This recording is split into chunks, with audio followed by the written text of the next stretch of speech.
Hey guys, welcome back to another episode of the Crimson Crossover podcast presented by the Field of 68. I'm joined with Joey Blackwell and Charles Branch as always, but we got a special guest today. We got Chris Stewart, the voice of Alabama basketball, and recently announced the voice of Alabama football. Chris, how are you doing today down in Gainesville? Guys, I'm great. I appreciate you having me on. I'm honored you'd asked. Appreciate you being here. I know it's a busy time a year for you, and obviously the last 2 weeks have been kind of a roller coaster for you. Hmm. Um, but let's just get started here. Yeah. Let's talk about the game. Level set the game on Saturday. I was at the game. I think Charles was also at the game. From my perspective, that was probably the best crowd that Alabama has had as far as like an environment Yeah. and fan involvement in the last I don't even know how many years. And it had major implications that we probably haven't seen in Tuscaloosa as far as a title or a championship in the last 20 years. What are your thoughts on the game, maybe the outcome or the just the overall environment? Well, I can sum up the outcome quickly. It stunk. No, let me tell you, it was the only negative, and it's obviously the most important thing. I'm not trying to sidestep that or sugarcoat it, but as somebody has been around the program in 22 years doing the play-by-play with basketball, and we won two championships in the last 3 years. And Saturday would have been huge. But Brian and I were talking to the Tuscaloosa Tip Off Club. Brian Passing and I were talking to the Tip Off Club today about this very thing. The fact that for whatever reason, while we've had certainly big games in the years that we won the title, you got to remember 3 years ago was the COVID year. So you had less than half capacity. You had this past year when Bama won the title, there were some massive games and some great crowds. But for some reason, I may be remembering it wrong. I don't think the biggest home games fell on a Saturday. It seems like our biggest, best opponents were midweek or on the road. So you didn't have a chance to have what you had Saturday. And I think that's part of why we haven't had game day. We haven't had the right opponent at the right time in Tuscaloosa over the last 4 years. And so you have Tennessee, top five team, worthy of that clearly, and an Alabama team that worked its way to top 15 and top scoring team in the country. There are a lot of storylines, and it fit. You knew that there was a really good chance game day would be there. And to me, the environment, I'm not talking about the outcome of the game or excuse me, even the game itself necessarily, but game day being there and all that led up to tip off and even the crowd within the game itself. To me, it was almost a celebration of what's happened in the last 3 to 4 years. It was that part was really cool. The only way it could have been more perfect is if we win that ball game, but it didn't happen. Uh, it was a great environment, but here's the deal, guys. You talk newer buildings all you want. The concourses, restrooms, amenities, all that, Coleman, uh, are on par with just about anywhere else. They do a really nice job at Coleman. The bad seats are bad. We know that. They're a long way away. We know that. Do we want new and better? Yes, of course we do. But nobody's won more home games in the S. Nobody's won more games in their own building in the SEC in the last 3 4 years than Alabama has. They've been terrific, and that will continue with Nate Oates as the head basketball coach at the University of Alabama until we're able to get the new facility that everybody that is a fan of or supports the program or is involved in the program hopes to see. The game itself, too many missed opportunities against too good of a team. If it's a lesser team, you probably can still manage to win that game. But against Tennessee, you're only going to get so many opportunities, and there were definitely some missed opportunities. You can talk Latrell Wrightsl's absence and the impact. Did it hurt? Of course it did. But that wasn't the only thing. Alabama still had enough in place that if they if they make a couple more shots that were there, if they get a couple of more loose ball opportunities and rebounds on the defensive end instead of giving Tennessee second chance opportunities, Alabama still wins that game despite not being at its best and still not being at full strength. So here's the thing about it now, guys. With this league, it's not over with yet. You know, there's still a chance to get a ring, and be it shared or won outright.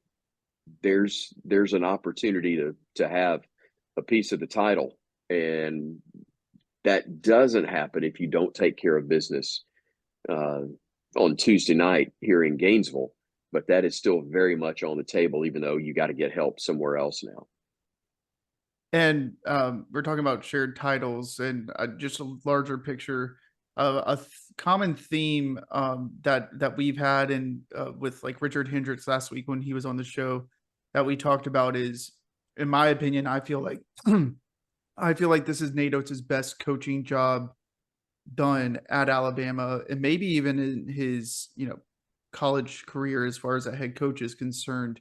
Would you tend to agree with that, and maybe elaborate a little bit on maybe some of the challenges that he's had to face this season? Well, you're coming off of an SEC title. You're coming off being the nation's #1 seed for the NCAA tournament and getting to a Sweet 16 and losing a heartbreaker to a team that lost the national title game. That was a phenomenal, historic year for Alabama basketball. You then lose the 3 assistants that have helped you build Alabama basketball to where it was to that point. They all 3 get Division I head coaching jobs. Maybe the first time that's ever happened off of one staff. With them goes a good bit of the support staff, because those people get a chance to be promoted and go. Not everybody leaves, but a lot leave to go either to Georgia Southern with Charlie, to Arkansas State with Brian, or go with Pet to Kennesaw State. So, Nate joked about it. He said, I had to hire staff just to have somebody to talk to around the office. There's nobody in there. But he rebuilds his staff. And oh, by the way, you got to sign, for different reasons, 9 new players to go with your 3 returning guys, only one of which was your regular everyday starter, and that was Mark Sears. Now, look, Mark Sears, Rylan Griffin, and Nick Pringle are 3 good guys to build around, but that was all you had among the scholarship returnees. You don't know what 9 new guys, how they're going to fit. And he gets them, and he not only makes them fit, it's a close group in an incredibly short, most of those guys didn't even know each other 12 months ago.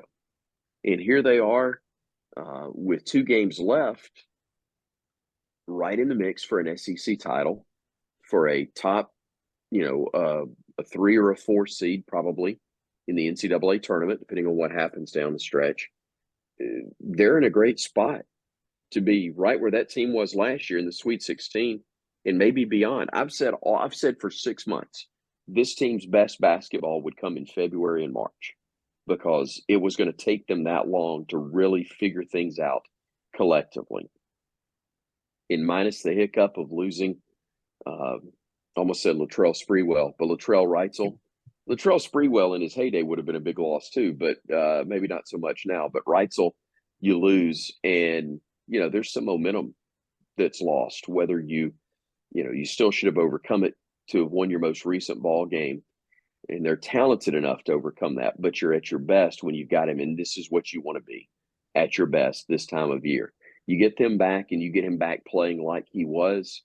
This is as dangerous a team as anybody in the country, and I'm still extremely excited to see what they're going to look like. And I'm not making any plans for anything but basketball until the end of March, the 1st of April, and then I got to cram and get ready for A-Day. So and I've even got some baseball games mixed in on SEC Plus. So it'll be a busy time, but basketball is going to take top priority during this stretch.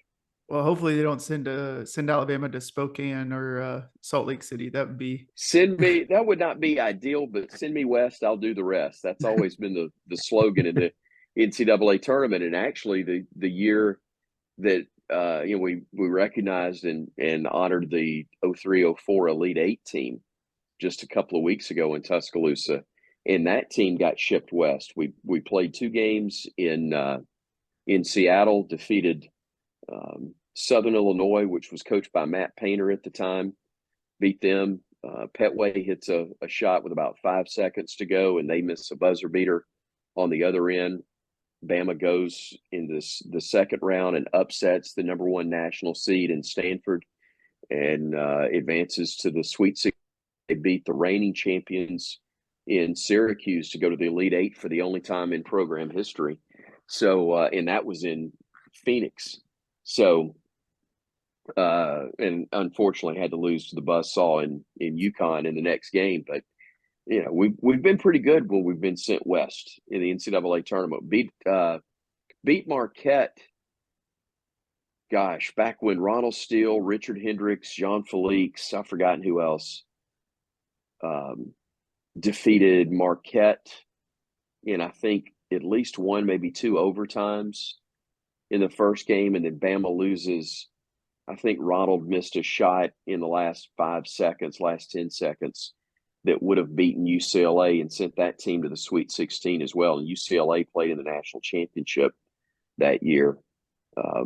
That was a really, really good team that Mark had and Alabama had and just missed. But there have been some good trips west. San Diego was not too kind 2 years ago, 3 years ago, whichever it was. I guess it would have been, it was 2 years ago because that was the year that JQ tore his knee up early against Notre Dame.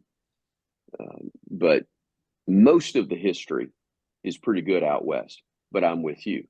I'd rather not go to Spokane for any time for any reason, but certainly not when you've got options in the Southeast that you could go to for first or second round games.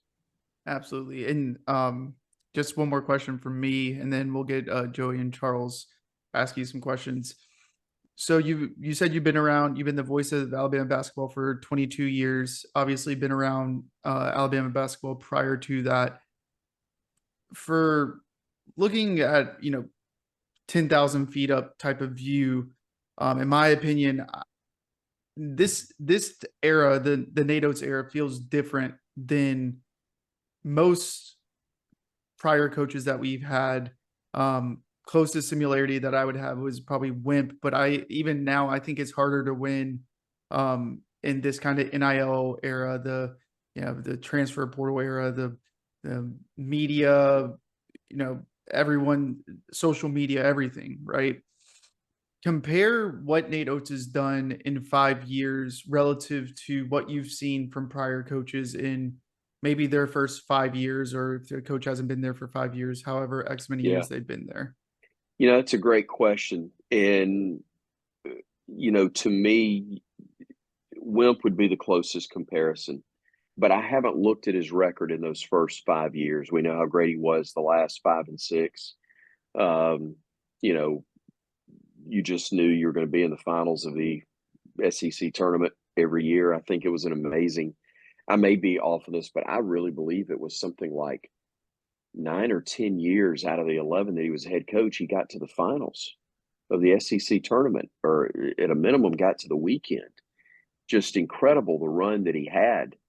They called it the Wimp Sanderson Invitational. I mean, his teams were phenomenal, and then you go to 5 Sweet 16s, 3 in a row. I know what we don't have on the resume in basketball. I know there's not a Final Four, and with that obviously means no national championship. But a tremendous number of wins in the SEC. Kentucky's in another stratosphere. Okay, there's no comparison. Kentucky's elite, but when you compare everybody else, Alabama has as many league wins or more than anybody else. They have, been a mainstay in the NCAA tournament. We had the dips for a few years in the stretch from the end of Mark's run. Anthony had 1 year in the NCAA tournament. Avery had a year. as well. But for Nate to get it back multiple years, it's a given. There's no bubble watch. I was watching, they were talking about projected last four in, first four out. I was like, man, I do not miss. And it's not a shot at anybody. I don't mean this disrespectfully towards any coach or any of those players, but it's just not only as a fan, but as a broadcaster, it's so much fun to think about being a 3 or a 4 seed, or in last year's case, the number 1 national seed, as opposed to having to worry about the bubble and whether you're going to get in. So it's incredible what he's done. I don't think anybody's done in 5 years what he's done. You got to remember, forgive me, guys, coughs got me here. The COVID year cut it short, but that team was probably going to find a way to get into the postseason somewhere. And certainly they've been as good as anybody the last 3. Y'all keep talking. I'm grabbing a bottle of water while we visit. Okay, go ahead. I agree. As Chris was just talking about it being the Wimp Sanderson Invitational previously, we all know that we now have Nashville Nate. So we like the tournament being Nashville Nate. I love that. Yes. I love that.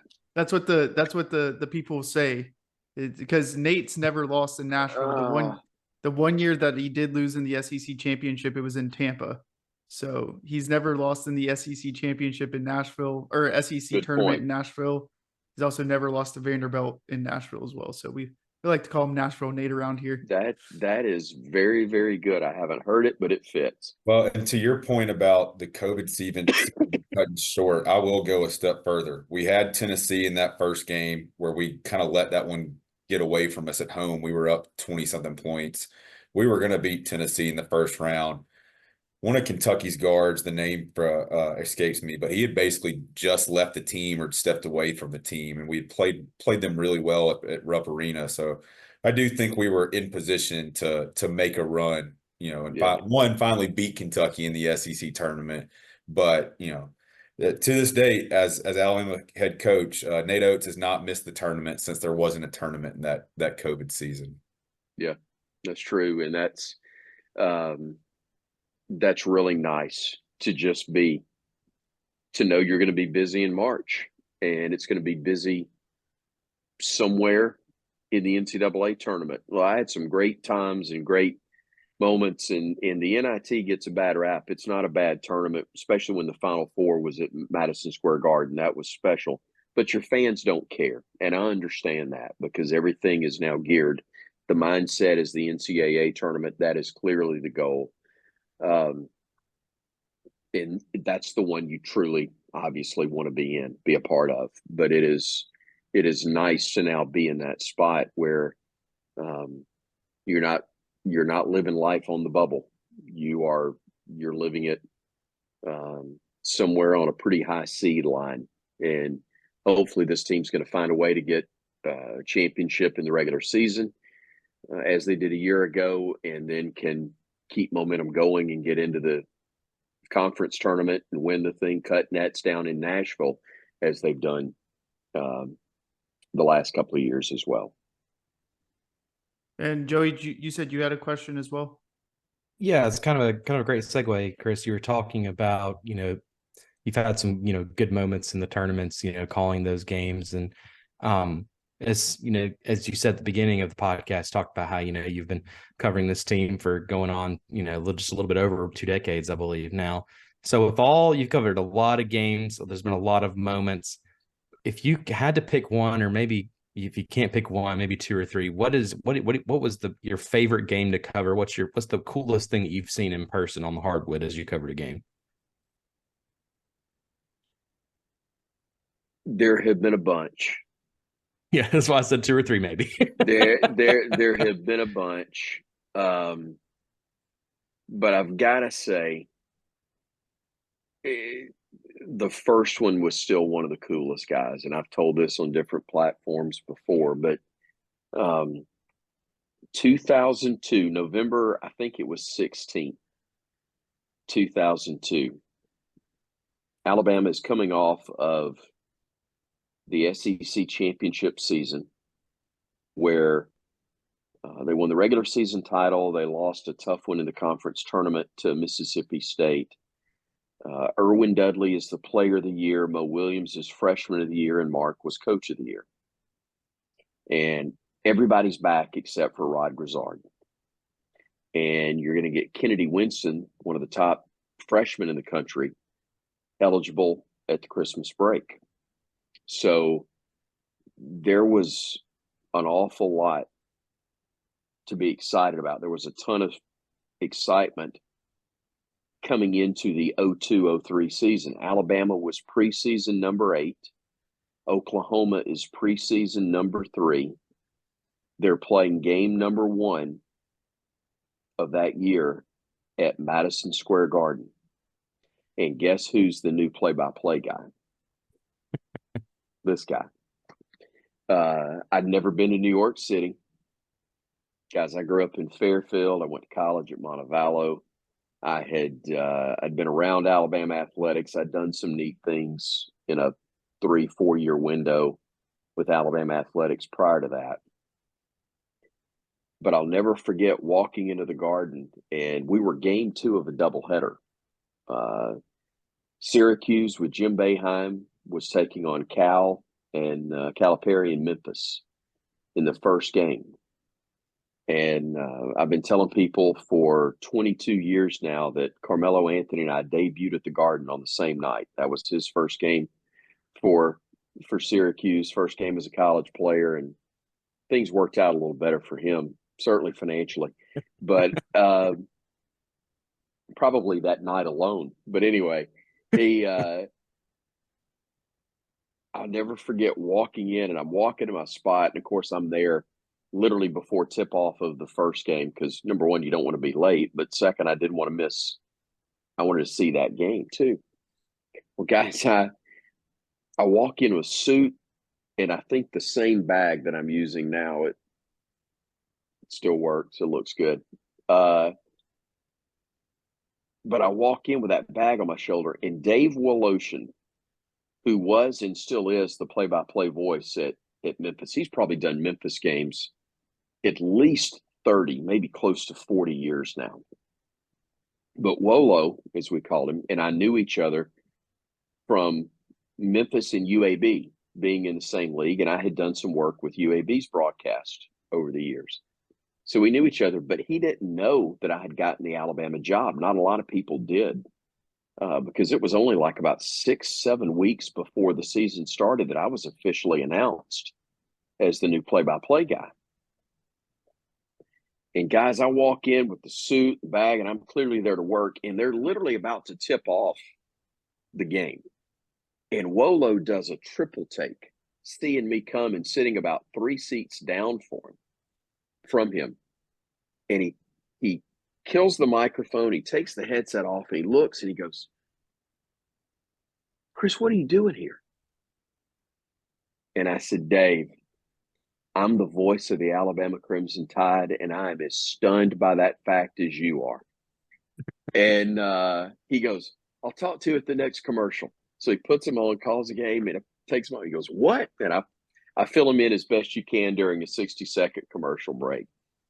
And I'll be honest with you, practically every time since then that I've walked into a building or at a stadium or wherever and put the headset on, it still blows my mind that I'm doing the play-by-play for Alabama. It's a childhood dream and incredibly special, but that one always stands out, always will. And there have been some really cool ones since then, but you don't ever top debuting at the Garden. That's pretty special. That's great. I covered the team, as a writer for 5 years, but it was a great 5 years to cover, coming in at the end of the Avery Sure. Johnson campaign. And then of course being there for Oates, and, over the course of those 5 years, got to see a lot of really, really cool moments. My favorite one over the past few years was, I mentioned this on our podcast from last week, was Herb Jones, with his wrist injured, shooting those one-arm free throws. And so that's kind of a segue into, what is probably your favorite moment, like on the court, like Herb Jones, What is your favorite moment of the Nate Oates era? I know he's only been here for 4 or 5 years, but there's been a lot of moments like that I'm sure were a heck of a lot of fun to call. It was amazing. That particular moment. It didn't get to last very long because if you remember, LSU comes down the other end of the court and hits a three immediately. Yeah. And as much as the fevered pitch was, it only lasted about 5 seconds, because they came in and immediately quieted. It was a great game that Alabama ultimately won, but that was an incredible moment. You're right. And, the line in the fight song, Bama's pluck and grit have writ her name in crimson flame. I don't know many of us fully understand exactly what that means, but if I've got any inkling of it and understanding it, I think it's Herb Jones personified in that moment.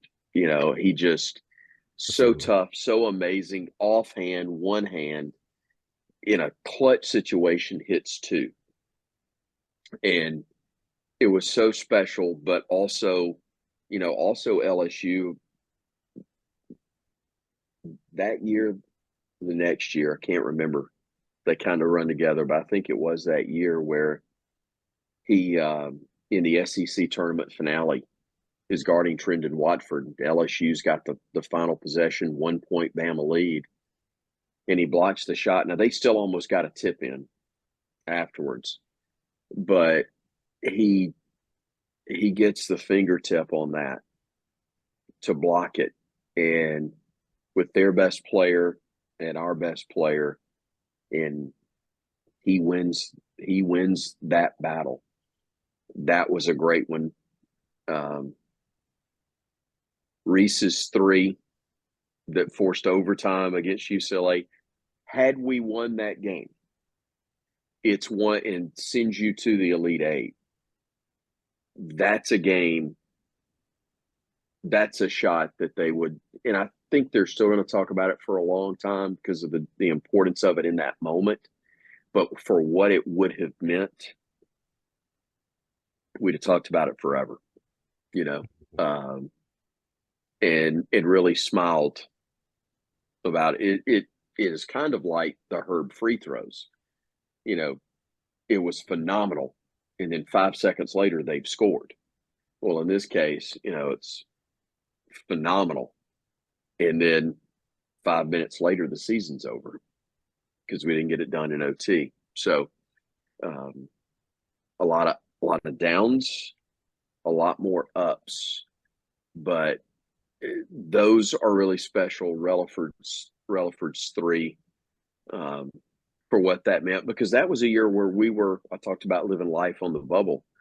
That's where we were. And if you lose that game at home, in the backstory on that, it was the final regular season home game. You've got to win it to stay alive in hopes of being in the NCAA tournament. And we didn't get in that year, which I think that team probably got robbed. Georgia got in, and I think we beat them twice in a week. Yep. And Georgia still got in over us with a very similar resume. But regardless, in that moment, he hits the three to win it. But if you remember, we were up 22, I think, early in the second half, and blew the lead in Georgia. It was also, by the way, the final home game of the regular season. All year long, we had been celebrating 100 years of Alabama basketball. And on that particular day, everybody that had ever played and ever coached or been a manager or was ever tied to the program in any way that was still living was invited back to be recognized. And they were all named at halftime. It was phenomenal. And we're up 20 at this point at the half. People are, it was fantastic. Well, now Georgia's got the ball in a tie game with a chance to win it, and they've called a timeout, and I'm sitting here going, not only are we not going to be in the tournament, we've blown this 22-point lead. So much for the celebration. And speaking of celebrations, all those people that I talked about that were being recognized, they were doing a program in the club level when the game was over. to recognize 100 years of Alabama basketball. And instead of a celebration, it was going to be more like a visitation at a funeral. And guess who was going to be the MC for said celebration / funeral? So when Charles Mann loses the ball, because Nick Jacobs was in great defensive position, it winds up in Rodney Cooper's hands. He flips it to Trevor, who takes one look at the clock, 2 dribbles, and lets fly the most beautiful shot you've ever seen, because it was a shot. It wasn't a throw. It wasn't a chuck. I mean, he looked and in the most beautiful motion, shot it. The world stood still as that ball spun through the air. It goes through. The place exploded. I lost my ever-loving mind. And it turned out to be just amazing. And my son, who is now a freshman at the University of Alabama, I think was about 6, maybe 7 when that happened. And he memorized my call. And that summer he was at Anthony Grant's basketball camp. And he wanted to do the replay of my call, but him doing it for Coach Grant. And Coach Grant and Relly loved it. Their eyes got huge over the fact that he had all the detail memorized. And as his dad, that was pretty cool.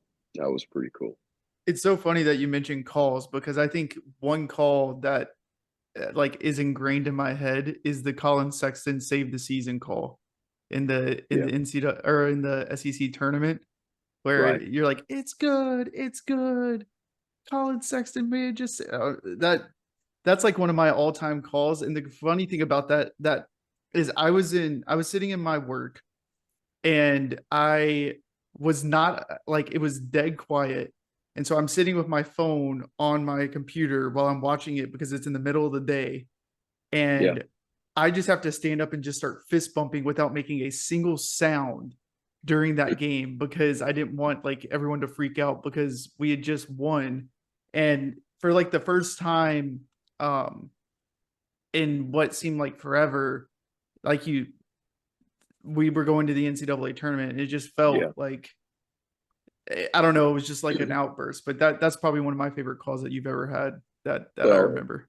It means a lot to hear people's stories of where they were and that it meant something to them, because it's about the players, it's about the teams, but I get a chance to share the message of that with people like you who are fans.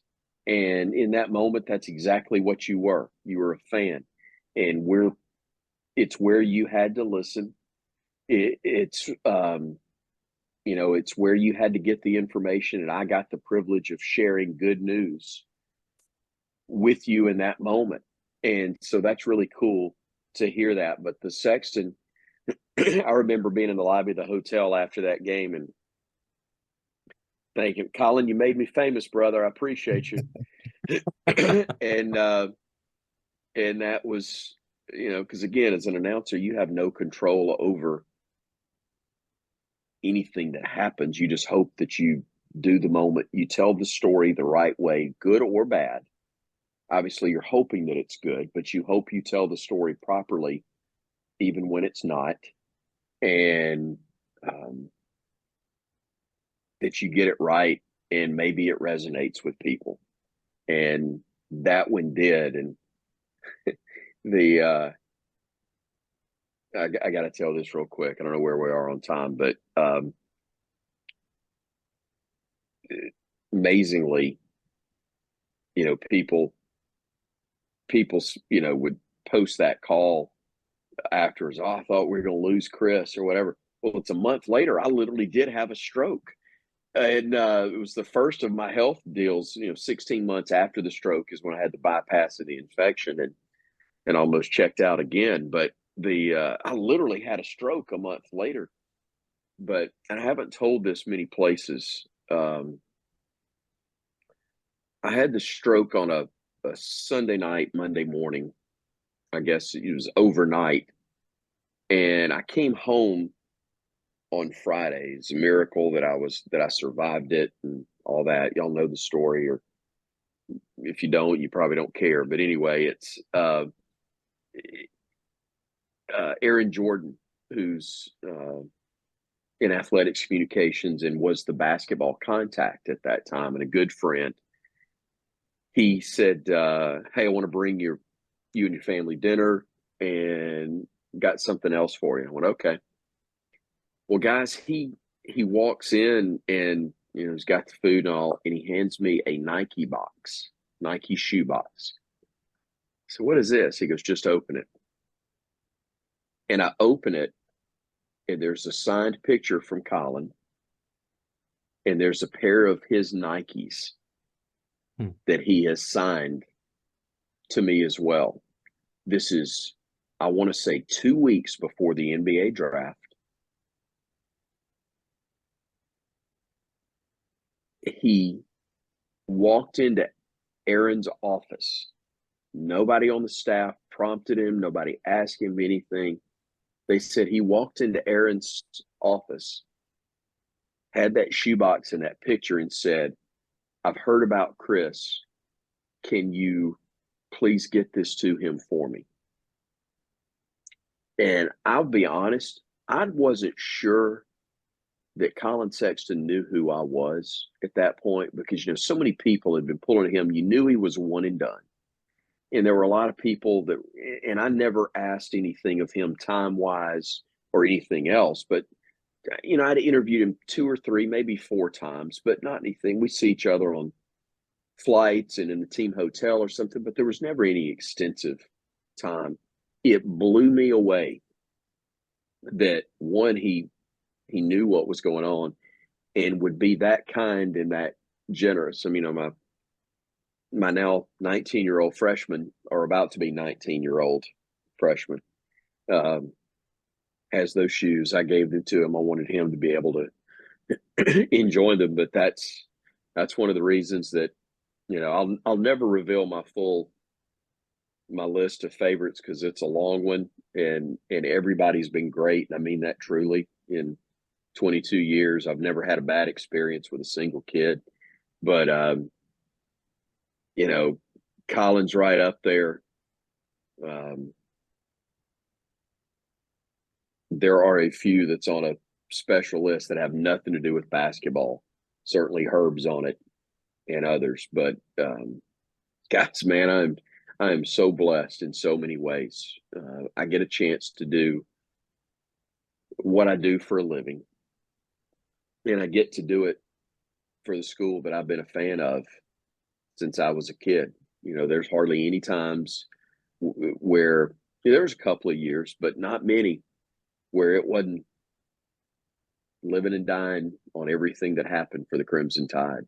And the fact that I get to be a messenger for Alabama now, in the primary, you know, done a lot of sports for a lot of years, but and been involved with football almost that whole time. But to be in the seat that I'm in now, and you know, filled in for Eli 2 years ago, and this past year when Greg made us play-by-play announcers, and I had the privilege of doing what I did, that I guess was my first official year. But to have all of the games now, plus getting continue to do basketball and a little bit of the baseball, just so blessed, so fortunate that, first of all, health-wise, I can do it, but also that I'm given the honor of doing that at a place like the University of Alabama. It's unreal. So you actually answered, in a sense, one of the questions I was going to ask you, because I think, you know, we were talking about calls and talking about you growing up as an Alabama fan. I think that's why us as fans resonate with your call so much, and I think it's fitting that you're on as right before we play Florida, because going back 2 weeks ago, listening to the courtside cam with you and Brian as we made our comeback, you know, the end of the game, he's fouled, and just kind of letting it all out there. I mean, I think that's just what we all love about you being on the call, because you are so passionate. If you could dive into a little bit more, you know, just how that passion grew as you were a kid cheering on the Crimson Tide. Thanks, first of all. but I remember being 10 years old, sitting in the back seat of the car with my mom driving, um, listening to the Alabama-Mississippi State game in Jackson, 1980. I think Alabama had won 28 straight games, and John Bond and Mississippi State have got a lead over Alabama, and Don Jacobs is leading Alabama on the drive, and Alabama fumbles going inside the 15, maybe at the 10-yard line, and they lose. And I'm bawling like a baby. I'm 10 years old, but I'm crying like a baby in the back seat of the car. And fast forward, getting to meet and get to know John Forney and having him listen to a tape of mine in the early 90s, high school football game, and asking him to listen and critique and not know if he ever really would or not, but to have him tell me, hey, Chris, call me a month later. I'm sorry it took so long to get back with you. You're John Forney. Come on. And he was no longer doing the play-by-play at that time, but it was still the voice of my childhood. And for him to say, I think you're really good. I just think you need to get an opportunity. But you got an opportunity to be really, really good. And for what that meant to me, it's phenomenal. And he insisted I call him John. I never was comfortable with it, but getting to know him and to call him friend, then getting to know for the first time 17 years ago.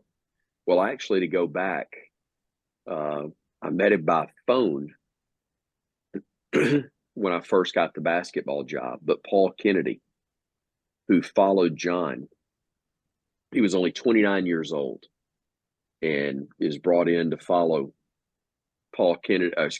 John Forney. Even though Paul turned out to be terrific, it was not a popular move. Coach Bryant had just died. He had just retired, and then he passes away a month later. Ray Perkins, who had been hired as the next football coach, then gets named athletic director. And one of the first moves he makes is to change the official potato chip from Golden Flake to Frito-Lay, the official soft drink from Coke to Pepsi, took down Coach Bryant's practice tower where he viewed practice from, and also replaced John Forney with a 29-year-old guy who was doing Vanderbilt games. So poor Paul was not in the most popular of situations, no fault of his own, and yet was fantastic. It was great, had some dramatic calls during his time. Van Tiffin's kick, the last-minute drive, Mike Shula to Al Bell to beat Georgia in Athens on Labor Day in a season opener. Some other big calls, big games as well. And Paul has become a friend. He's somebody I've leaned on even recently, asking perspective of, following a legend and what that's like, and just terrific. And then, of course, Eli, and a legendary run that he's had where, I knew Eli Gold as a Birmingham Bulls hockey announcer, not knew him personally, but as a kid listening to Bulls hockey games in the old WHA. That's the first time he came to Birmingham, first time I heard him. I listened to him do Barons games. I saw him anchor Channel 6 when it was the ABC affiliate, and then became the voice of the Crimson Tide. I was never a big NASCAR fan, knew of the sport. I grew up on the western side of town. I grew up in Fairfield, and the Hueytown gang was a big deal, but I never really followed NASCAR, but knew certainly the importance and the magnitude of the role that Eli had. So when I got my first opportunity 24, 25 years ago, whatever it was, to first be a part of Alabama football broadcasts in some capacity, and, you know, being a part of the team with Eli. And then certainly in the last 15 years, whether I was on sidelines or in the booth with him, and then being asked to fill in for him 2 years ago when he was ill, and then being given the shared responsibility with him on play-by-play this past season, and now being given the privilege of following him and being next. It's a great honor, and it's a great honor for two reasons. First and foremost, it's Alabama.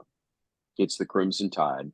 It's Alabama football, which is one of the most iconic names in all of sports, but certainly in all of college athletics. There's no name that's superior than the Crimson Tide. But also because of who John and Paul and Eli were and are as broadcasters. And of course, John's not with us anymore, but to have the privilege of knowing those men, and to be in a very small fraternity that they're in now, it's an incredible honor, and it's a great responsibility that I have as well. So bringing up another memory moment, the night we just went wild in Baton Rouge against LSU, set the SEC record for three-pointers made during the COVID season. You and Brian, and I'm assuming Tom, are calling the game from Baumhauer's. My brother Chris and I were fortunate enough to be there with y'all for that call. But I'm just curious, with that season, you're having to call road games, at restaurants. What did you learn about, how you want to call Alabama basketball games that you wouldn't have learned being in the arena? And what did you learn about the Alabama basketball fans that were showing not only to watch the game, but to listen to you call it and being a part of that atmosphere during that season? Charles, that's a great question. And we were just talking about that tonight, because at dinner, we were talking about that with Paul, about how challenging that was from a broadcast standpoint. And while we hope we never, ever have to go back and do that again, what a cool year that was. If we're 500 or sub 500, or, 5 games out of first, whatever, it's not as much fun. But that really was an enjoyable season from that standpoint for our broadcast. To, that particular LSU game you're talking about, there'd been some conversation about Will Wade, and I'll just leave it at that. And we're up so big late in the first half, and in reference to a recording on an FBI tape, Brian is talking about, well, Brian wasn't referencing it. Brian was just simply talking about how hot Alabama was. Roger Hoover, who was on the broadcast with us as well, brings us out of the commercial. You're laughing. You know where I'm going with this. Comes out of the commercial, sets Brian up, and we're talking about the run. And, we're up like 24 with 3.5 minutes to go in the first half. And if you remember the Will Wade deal, Brian's, talked about how good the team was, and I couldn't resist. I said, well, Brian, there's no way around it. It's just a strong ass start for the Crimson Tide. And when I said it, every one of y'all in the restaurant looked at me like, did he just say that? And then y'all all died laughing and went nuts. And I thought that was really cool. Might be the last game I ever work at Alabama. That turned out pretty good. But that was fun for a lot of reasons. Will was easy to pick on. But that was a very special deal. What I learned, it was not ideal in any way, shape, form, or fashion to call a game. There's so much more that we really need to see and want to see, and you're at the mercy of the producers. And when they may cut away, imagine somebody controlling your eyeballs for you. That's what it is, because I was what I could see was under the control of somebody else. But what I did learn in that, and I tell young broadcasters, aspiring broadcasters, whatever, any people that just ask in general about the profession, you say what you see. That's what you do. You're telling a story, but you say, especially on radio, you simply say what you see. Score time, down and distance in football, those are the most important elements. Basketball, score time, ball position.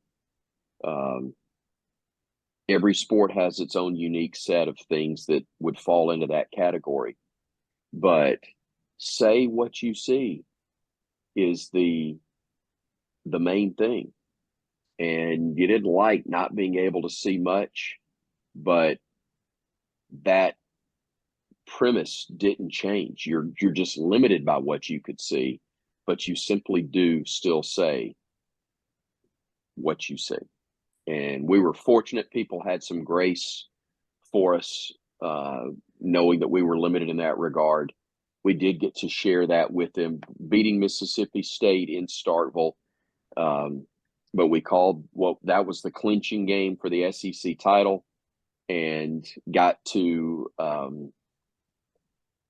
enjoy that with Alabama fans at Baumhauer's.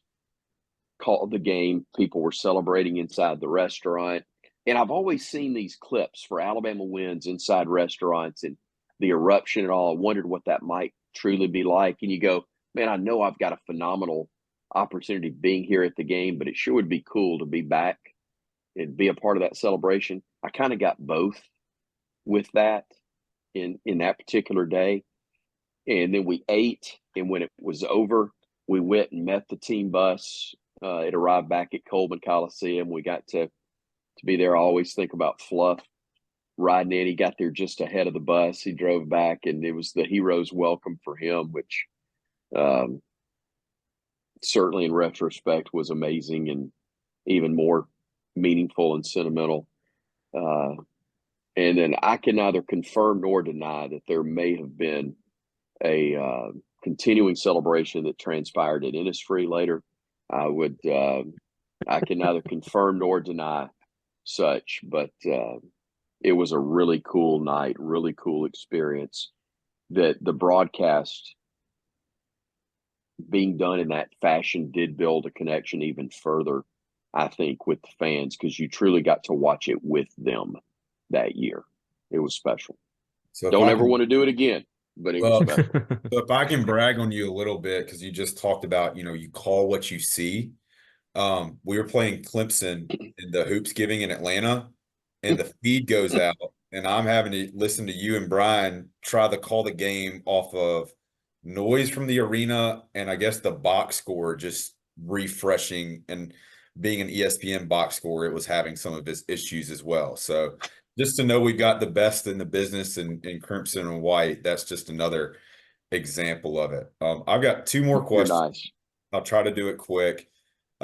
You've pretty much had a front row seat to how the culture. You talked about the Georgia game with Coach Grant. And I think Coach Grant has done a phenomenal job at Dayton. I think he helped in getting us to where we did, of just building the program back in a certain sense in some areas. But under him and Coach Johnson, we had an inability at times to close games. And that was one of the things that the culture needed to change. Is there any games or moments under Coach Oates that you can sit back and say, you know what, we're a team, we're a program that everybody else is going to have to deal with for years to come, and the culture has changed? Arkansas last year, Fayetteville. Arkansas has climbed back from down 12 to within 2 with about 3 minutes to go, maybe 3.5. I can't remember exactly, but it's not much time. And, they got a phenomenal building, loud, packed, grown people making pig noises. It is absolutely at a fevered pitch. And we got the ball. They're thinking, let's get one more stop, go get it the other way, tie it or take the lead. And Noah Clowney hits a 3. from somewhere between the corner and the wing, and it ends the run. We go to the other end of the floor. They lose it out of bounds. We come back. Brandon Miller hits a three. They hurry the other end of the floor, get a takeaway, ball deflected. Sears comes out with it, brings it front court, I think to the top of the arc himself, and whips a pass with his left hand. I'm still not sure how he did it, but whips this pass over to Brandon on the right wing.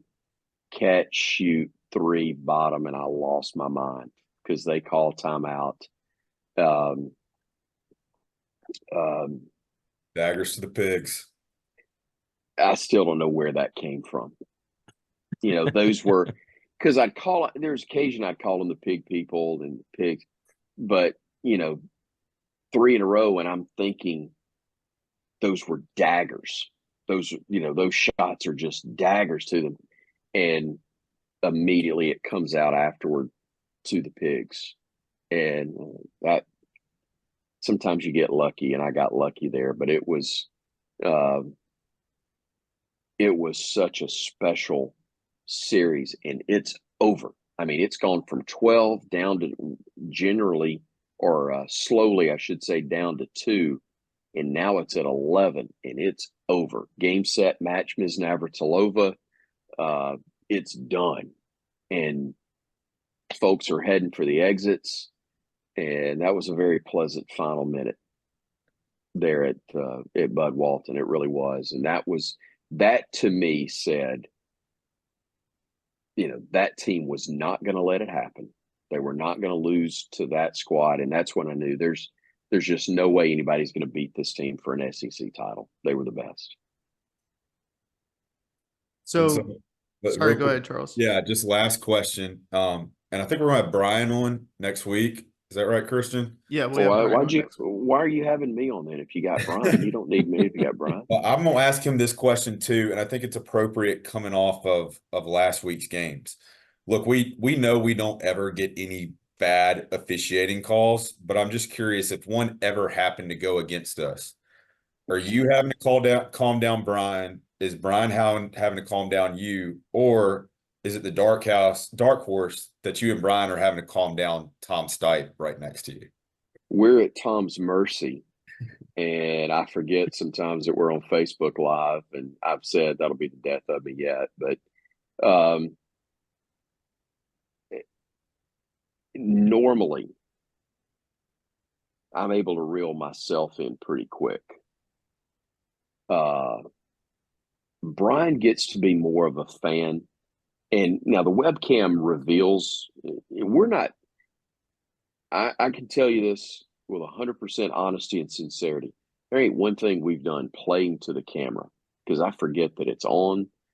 The fist bumps we apparently were doing forever and never even noticed until Ethan Carabin started managing that for the network and putting it on. And we're like, good night. It's like every made dadgum basket. But you know, we're two friends watching a game. We really are. I mean, we've got a job to do. But in that sense, really, we're two fans. In his case, a former player. You know, he's got the double deal. He's an alum of the university and a former player, as well as being a broadcaster. So yeah, we care. It matters to us. It's so much more pleasant.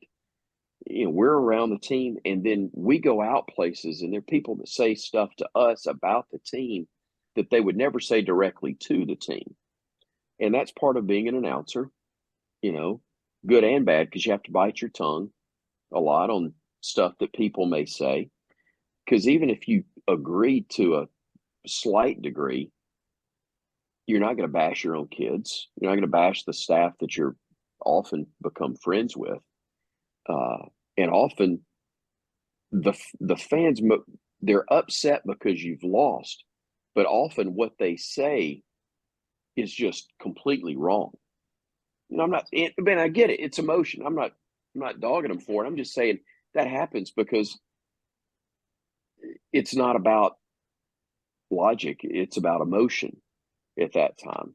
And like, it's okay to be upset, but you're completely wrong about why we lost, you know, but you can't say anything. You just smile or shake your head and go, yeah, I know. But, oh man, again, I say it all the time. These guys, there's no way I'd want the responsibility of calling a game. It's an incredibly tough job. Those guys get the overwhelming majority of them right, except for one or two guys I can name. But anyway, they want to get it right. I know that. There's not one guy that's sitting here trying to get it wrong. I get it. But at the same time, the outcome affects my income, or it used to. The more games we won, the more games I got to call, so the more I got paid. And I'm not seeing, I do the first or second day of the SEC tournament. If we're not playing, I'll do one of the games for the SEC radio network. It's owned by Learfield, which owns the Crimson Tide Sports Network. And they give the opportunity to guys like me and others that have been around a while. They give us a chance to do a game, which is really fun because they'll pair us with another color analyst that we don't normally work with. So it's like me and Richard Williams from Mississippi State have done 2 or 3 games together over the years. Tim Thompson from Vanderbilt has become a friend. We did a game together last year on this, and it's cool because you don't have a dog in the hunt. Your team's not playing. You have some familiarity with the team because your squad's played them. You've probably seen them multiple times on television. It's another professional, but somebody you don't normally work with. So that's kind of new. We have a really good time. But it's amazing how much better I think the officials are when I'm calling a game where the outcome doesn't matter to me whatsoever. But when I'm calling one and the outcome matters to me, you better believe I see it through a different filter. Now, if I'm bashing a guy and I'm getting, I'm saying that he's, drowns puppies and is against Christmas and everything like that, then okay, I'm carrying it too far, and you never want to see it get personal. But in the heat of the moment, it happens. Not always my best moments, not always something I'm proud of. I hope it never crosses a line. But there's an intensity level that comes with caring. And when you have passion about the outcome and you have passion for the team and you have personal relationships with coaches or players, while I have a responsibility to be professional, it's all I'm human. I'm going to fail. I do it a lot of ways every day. So occasionally in my job, it's not going to be much different, but I try to minimize it anyway. Try to save it for big moments that really matter. Absolutely. Well, Chris, I don't think we have any more questions for you. Wow, this is really good. It's really good. I love the stories and just hearing like your perspective from things because like you said, like for a lot of us, like there's times where clips will happen where we hit a big shot or like the Brandon Miller last year block into a 3 where Sears is swinging it to him in Birmingham. And I just sit waiting for someone to clip the video with your voice on top of it so that we can like just kind of relish in the type of calls that you're giving us. And just super happy to have you also do football. Obviously respect Eli tremendously, that he's a true Alabama legend, but much like the Nick Saban was a true Alabama legend and obviously will be remembered forever. It's sometimes it's good to see what's on the horizon in a new era, and we're definitely entering that with obviously DeBoer, and then it's just funny how timing works, where you get Chris Stewart now, the voice of Alabama football, and you get Kalen DeBoer, the new head football coach. So, and I'm not sure. Well, if I appreciate it, but I will say that real quick. Sorry to interrupt you, but I will say simply, it'll be amazing how much better people think I am if he wins a bunch of games. It's just crazy how that works. So you better believe, outside of his wife, ain't nobody pulling for him more than I am. I promise you that. And if they lose a bunch of games, then we know who we're blaming. Then I guess it's my fault completely. Shoot the messenger. So, and I'm not sure if you know this, but we're also sponsored by J&J, which J&J has your shirt out, the Let's Get Out of Here. Hopefully that continues to be a thing going into football and obviously continuing with basketball. But for everyone listening, be sure to go pick up Chris's shirt from J&J if you're going to go purchase something. Also, you can purchase some of our merch that we're wearing at the Tide Hoops, obviously Block Very A and nice. then the Roll Tide. But Chris, is there anything you want to say in closing for anyone listening? No, I appreciate you guys having me. I appreciate your passion for Alabama that you guys have and the job you do in giving an outlet for fans to kind of come together and get more Alabama content and info, such as what you provide. I'm flattered you'd asked me to be a part of it, and I really enjoyed getting the chance to visit with you. And anytime you need me, please let me know. Will do. And that was Chris Stewart, everybody. Thank you.